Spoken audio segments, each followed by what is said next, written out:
So hello everyone, welcome to my channel finalist minds. तो आज हम बात करने वाले हैं student to student talk episode number 1 में, जिसमें हम बात करेंगे एसएससी सीजीएल 2026 पोस्टपोन हो सकता है या नहीं हो सकता है। ठीक है, कुछ पॉइंट्स हम लोग देखेंगे जिसके जरिए हम लोग ये सोचने की खुद कोशिश करेंगे कि ये पोस्टपोन हो सकता है या नहीं। ठीक है, क्योंकि आप जितने वीडियोस देखोगे उसमें टाइम वेस्ट आप ही का होगा। जितने भी आप वीडियोस, चाहे वो कोई भी टीचर हो, आदित्य सर हो या फिर परमार सर हो या कोई भी हो, वो सारे यही सब पॉइंट जो मैं अभी यहाँ बताऊंगा वही सब पॉइंट को ध्यान में रखते हुए ही कुछ भी रील या फिर वीडियो बना रहे हैं। तो चलिए देखते हैं वो सब पॉइंट क्या है। तो सबसे पहले हम लोग देखेंगे कि ये इतना इंपॉर्टेंट क्यों है, ये जानना कि ये पोस्टपोन हो रहा है या नहीं हो रहा है। तो to plan the study routine accordingly, तो बहुत लोग का ऐसा होता है कि स्टडी रूटीन डेट के अनुसार वो लोग डिसाइड करते हैं कि कैसे पढ़ना है, कितने मॉक देना है, आगे क्या क्या वो लोग को पढ़ना है, कौन कौन सा वीक पोर्शन है उस पर ध्यान देना है। तो इसलिए वो लोग को जाना जरूरी है कि कब नोटिफिकेशन आएगा या कब एग्जाम होगा। Peer pressure and comparison increases, तो पीयर प्रेशर भी बहुत ज्यादा बन जाता है। आप बहुत सारा वीडियो एक ही टॉपिक पर देखोगे तो आप भी कंफ्यूज होगे कि सही में पोस्टपोन हो रहा है नहीं हो रहा है, उस टाइप का कंफ्यूजन भी हो जाता है। इसके बारे में भी हम लोग आगे बात करेंगे। और life decision depend on exam timeline, तो बहुत लोगों के साथ ऐसा होता है कि वो लोग कुछ स्किल पर ध्यान दे रहे हैं या फिर कुछ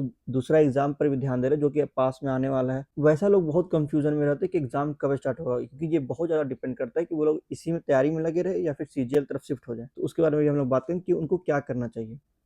तो सबसे पहले हम लोग बात करते हैं, is it possible to postpone SSC CGL, क्या ये पॉसिबल है कि एसएससी सीजीएल पोस्टपोन हो सकता है? तो answer is yes. Remember the last year case, last year बहुत सारा आंदोलन हुआ, बहुत सारा प्रॉब्लम्स भी हुआ, जिसके कारण एसएससी सीजीएल का एग्जाम पोस्टपोन कर दिया गया था। तो ये तो गारंटी है कि ये पॉसिबल बिल्कुल है कि एग्जाम सिचुएशन के अनुसार पोस्टपोन हो सकता है। तो अब पोस्टपोन हो रहा है कि नहीं, अब ये 3 पॉइंट से हम लोग डिसाइड कर सकते हैं कि एग्जाम कैलेंडर जो कि हम लोग को दिया गया था एसएससी के द्वारा, उसके अनुसार 31 मार्च को हम लोग का नोटिफिकेशन आ जाना चाहिए था, जो कि नहीं आया। और उसी कैलेंडर के अनुसार जीडी का एग्जाम भी एसएससी सीजीएल से पहले हो जाना था, लेकिन अभी तक इस एग्जाम का कोई भी इंफॉर्मेशन किसी के पास नहीं है। और फिर ये नोटिफिकेशन जिसमें कि एसएससी एक टेंडर पास किया है वो लोग का टेक्नोलॉजी और ऑपरेशन पार्टनर के लिए। टेक्नोलॉजी ऑपरेशन पार्टनर आप इस तरह समझ सकते हैं कि जो भी ऐप या वेबसाइट वो लोग यूज करते हैं एडमिट कार्ड अपलोड करने के लिए या सिटी इंटीमेशन अपलोड करने के लिए, ये सारा कुछ वो टेक्नोलॉजी ऑपरेटर पार्टनर ही संभालेगा। तो ये एक बहुत ही इंपॉर्टेंट रोल निभाता है हम लोग का आगे आने वाला कोई भी एग्जाम के लिए, क्योंकि एडमिट कार्ड और सिटी इंटीमेशन ये सब कुछ हैंडल करने के लिए वो पार्टनर का बहुत ज्यादा जरूरत होगा। तो ये एक बहुत बड़ा रीजन हो सकता है कि एग्जाम पोस्टपोन हो जाए। तो अब ये 3 पॉइंट में दे दिया। अब ये 3 पॉइंट के अनुसार कुछ कुछ लोग हैं जो कि डायरेक्ट बोल दे रहे हैं कि हाँ पोस्टपोन हो गया, और कुछ लोग बोल रहे हैं कि नहीं पोस्टपोन नहीं भी हो सकता है। वो अब आप डिसाइड कीजिए। मैं आपको तीनों पॉइंट बता दिया हूँ कि किस किस वजह से ये पोस्टपोन हो सकता है, और पोस्टपोन होगा या नहीं होगा वो तो समय के अनुसार हम लोग को पता चल ही जाएगा। How to overcome from this situation, important ये नहीं है कि पोस्टपोन होगा या नहीं होगा, इंपॉर्टेंट ये है इस तरह के प्रॉब्लम में हम लोग फंसे हुए हैं। चलिए वो सारे प्रॉब्लम से कैसे टैकल करना है वो एक बार देख लेते हैं। ये मेरा रिव्यू है कि किस तरह से मैं अगर इस सिचुएशन में होता तो कैसे टैकल करता। तो सबसे पहले हम लोग बात कर लेते हैं ऐसे लोगों का जो कि प्लान रूटीन के अनुसार बनाते हैं। तो वो लोग ऐसा कर सकते हैं कि 2 पैरेलल प्लान से बनाए। प्लान ए के अनुसार डेली मॉक दे और क्विक रिवीजन पर ध्यान दे। एक फिक्स टाइम कर दे कि डेली हमको मॉक देना है और एक पर्टिकुलर टॉपिक का क्विक रिवीजन कीजिए रोज। अब प्लान बी में रोज कंसेप्ट स्ट्रेंथिंग पर ध्यान दीजिए और एक सेक्शनल प्रैक्टिस कीजिए। ये दोनों आपको हाफ हाफ टाइम देना है, आपका स्टडी टाइम जो भी रहता है, तो इससे आपका कम से कम आपका स्टडी कंटिन्यू रहेगा। तो जब भी आप नोटिफिकेशन या एग्जाम डेट आएगा तो आपको उतना प्रॉब्लम नहीं होगा कि अचानक से आपको स्टडी स्टार्ट करना पड़े। Use rolling target instead of date target, जैसे कि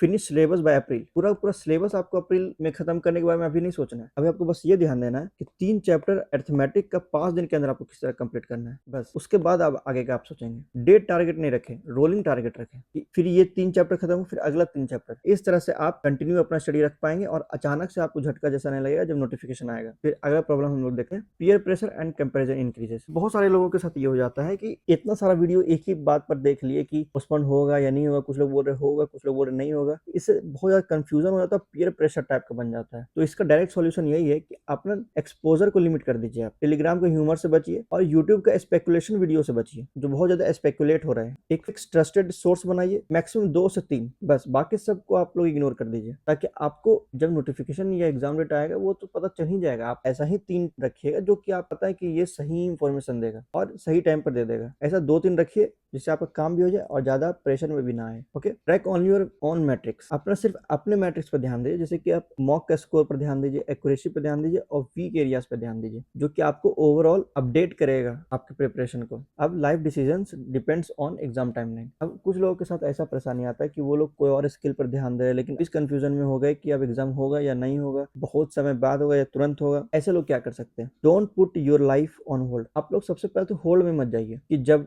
नोटिस आ जाएगा तब हम कोई चीज स्टार्ट करेंगे। आप डुअल ट्रैक अप्रोच कीजिए। ट्रैक 1 में आप प्रिपरेशन करते रहिए, अपना थोड़ा टाइम प्रिपरेशन में भी दीजिए और थोड़ा टाइम आप अपने बैकअप में भी दीजिए, चाहे वो स्किल हो या जॉब हो या कोई और एग्जाम जो कि आप तैयारी करना चाह रहे हैं। अभी आप दोनों तरफ ध्यान दीजिए। जैसे ही नोटिफिकेशन आ जाएगा फिर आप वन साइडेड हो जाइएगा, इससे आपका प्रिपरेशन भी हैम्पर नहीं होगा और आप कंटिन्यू भी रह पाओगे। तो कंक्लूजन इस पूरे वीडियो का ये रहेगा कि डोंट फ्रीज योर लाइफ। अपने आप को रोकिए मत, कंटिन्यू रहिए, चाहे आप स्किल डेवलप कर रहे हो, एग्जाम कंटिन्यू प्रिपरेशन कर रहे हो या अभी कोई और एग्जाम का प्रिपरेशन करना चाह रहे हो। कंटिन्यू रहिए, अपने प्रिपरेशन को अपडेट करते रहिए, ताकि अचानक से अगर नोटिफिकेशन आ भी जाए आपको एकदम से झटका ना लगे, आपका प्रिपरेशन धीरे धीरे आगे बढ़ता रहे। तो एसएससी से रिलेटेड अपडेट के लिए आप हमारा टेलीग्राम चैनल ज्वाइन कर सकते हैं और किसी भी तरह का डाउट के लिए, चाहे वो मैथ से रिलेटेड हो या किसी भी एसएससी से रिलेटेड कोई भी सब्जेक्ट से रिलेटेड हो, आप हमारा ये डिस्कशन ग्रुप ज्वाइन कर सकते हैं। इसका लिंक डिस्क्रिप्शन में आपको मिल जाएगा। तो that's all for today guys, thank you, good bye, take care.